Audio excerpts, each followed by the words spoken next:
Good morning, Mario, and good morning, Switch fans. Things are weird, and things aren't just weird here, they're weird at Nintendo, and we need to talk about it because I think the whole year just changed. What's going on, everybody? It's Zach from SwitchForce. Hope you're having a fantastic day. Make sure to hit that like button if you enjoyed the show, and let me know your take on today's topics in the comments down below. All right, I want to kick it off with the brand new online game trial. This is where Nintendo gives you a full game for free for a week.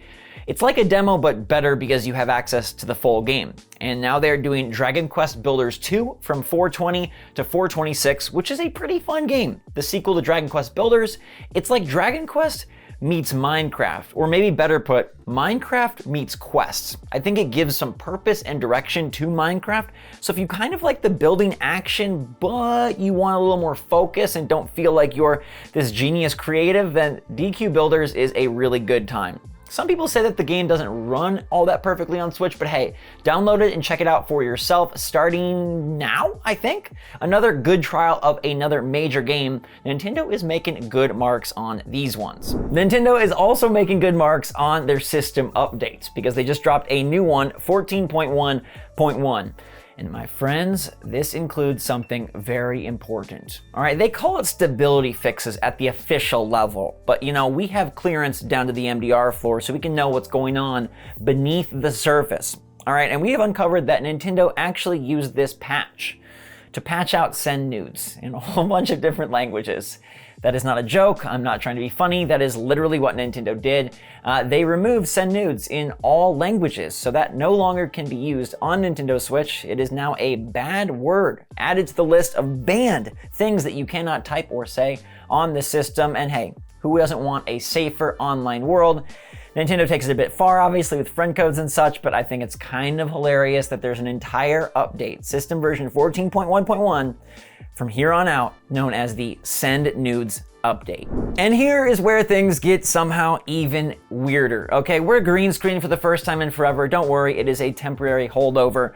Nintendo, though, making non-temporary changes. They're making big moves that nobody else is making, but it's beneath the surface that I want to uncover. First, let's talk about what happened. Nintendo reverse delayed Xenoblade Chronicles 3 to July. Now, this game was scheduled to come out in September, and that seemed like a win. You know, Xenoblade could have been a December game, it could have been 2023, but this sort of proves that they've been sitting on it, and they're just ready to roll it out whenever they best see fit. The game initially scheduled for September is now dropping July 29th, which by my calculations is only 3 months away. And this definitely looks like the biggest, maybe best Xenoblade adventure yet. First, the weird. The UI is insane. The UI is a gigantic mess, and after people were oohing and aahing over the very simplistic, minimalist UI of games like Horizon Forbidden West, where you could wipe the screen away and just look at the beautiful surroundings, or Elden Ring, where you could explore and just go wherever your eyes took you, this game has UI times a million. There are numbers and things and icons and names and words and pictures all over the screen to almost an insane level, but that is only matched by 6 characters at once. 6 characters in your party, and I think this looks so cool. I actually have goosebumps, which has never happened to me from a Xenoblade game, and I think it's because of the Ouroboros.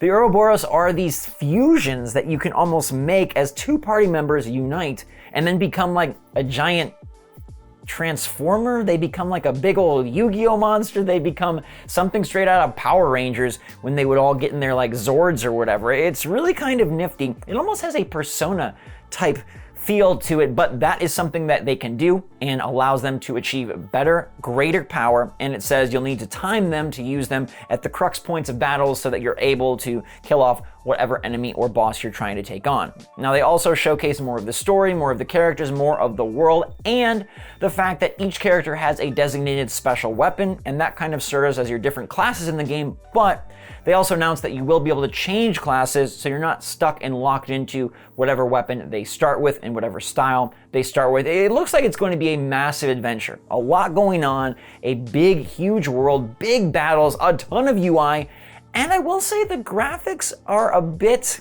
underwhelming. After the initial reveal of Xenoblade Chronicles 3, we were like, how is that running on Switch? It looks so dang good. And I think the cutscenes still look really nice, but the actual gameplay, it looks more or less like a Switch game. And in this case, I feel like this is what it's going to look like because it makes perfect sense that the game has been done for a while and they can move it around. There's obviously no more work left to be done if they're able to upshift it 2 months. And while I am excited for Xenoblade Chronicles 3, and I bet many of you are as well, something strikes me as funny here. And I don't mean funny in the joking way, I mean smelling fishy.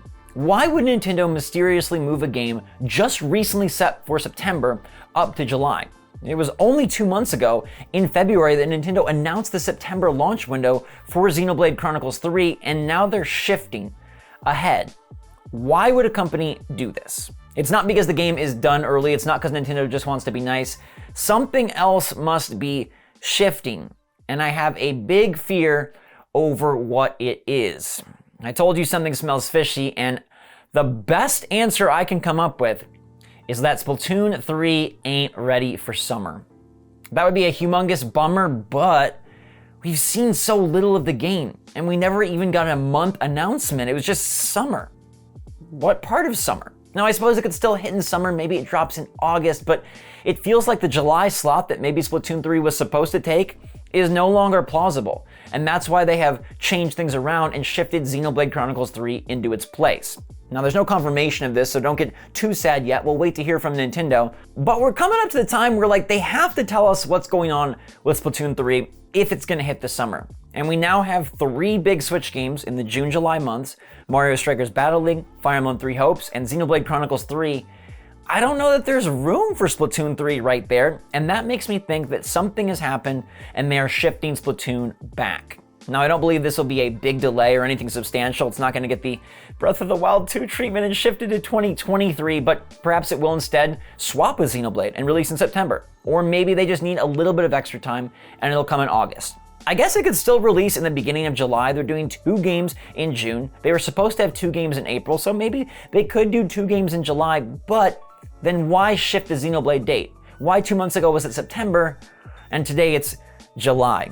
Maybe it's a different game. Perhaps it's something that we don't yet know about. Or maybe it's another RPG type title that ended up getting delayed and we don't even know it exists yet.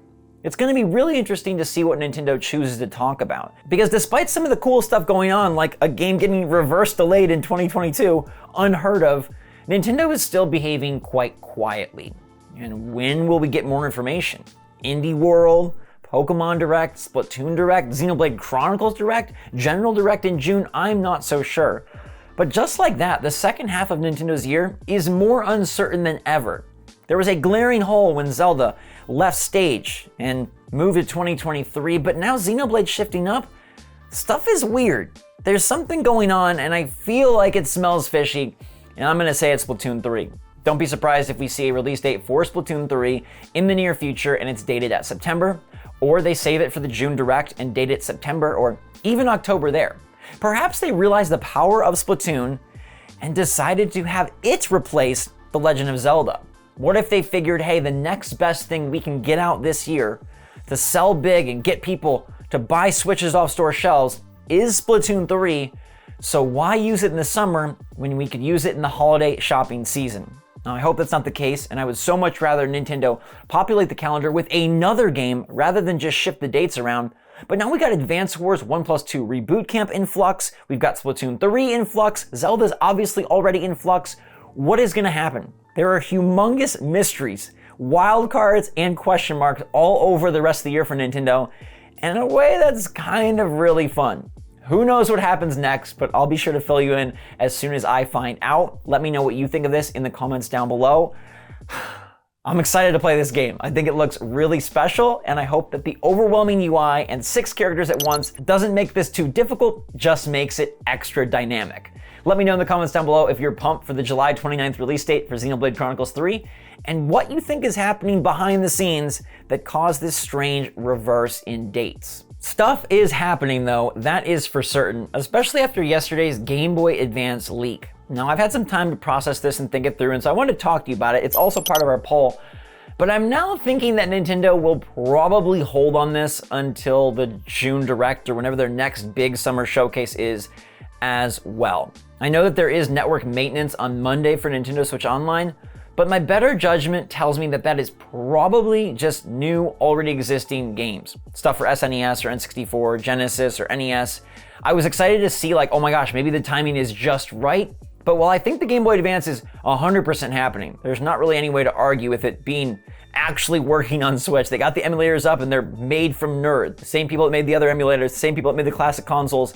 That's Nintendo making an emulator for Game Boy Advance. It's happening, it's coming, but it's probably not this week. That would be very random and they kind of blow their load when they don't really have a need to. Things are going swimmingly well apparently for Nintendo, and we have SwitchForce right around the corner. The Summer Direct would be a much better time to say, surprise, Game Boy Advance is here, go out and buy the expansion pack. So I think it's gonna be soon, but maybe not as soon as next week. Now, a bunch of you are much more excited about Switch Online after that big reveal yesterday. 39% say you're much more excited about Switch Online after the GBA leak. 25% say a little more excited, and 30% say neutral. Now, 6% of you say that you're less excited, which is a little strange, but I guess Game Boy Advance doesn't reinvent the wheel. It still is nostalgic, backwards type games that they're bringing forward to the modern era. And while there's no proper backwards compatibility on Switch, and while we do miss the Virtual Console, it's not for everyone. And I think it's more of a like fun weekend type thing to mess around with than it is like a game changer. That's gonna be in the form of new games like Xenoblade Chronicles 3 coming out in July. But I still think it's really nifty, and I think the Game Boy Advance is honestly a system that has games that will hold up identical to today. I think a title like Minish Cap you can play in 2022 and love it just as much as you originally did. There's obviously fun to be had on N64, but those games are much more of a nostalgic trip than they are like gameplay dominance. And I think the GBA with stuff like Metroid Fusion and Golden Sun and Zelda and Pokemon, I think it can just hold up just fine. It'll feel like Nintendo is just putting out a bunch of smaller games on the system. Some of us haven't played them before, so it feels like this will be the best injection yet. For now though, I hope this video injected your day with some happiness and positivity. I hope you guys are all staying safe, staying healthy, staying happy, staying positive out there. I hope things aren't as weird as this green screen and Nintendo's reverse delay, but if they are, you'll get through it. I believe in you. And until next time, everybody, thanks again for watching. Love you lots. SwitchForce out.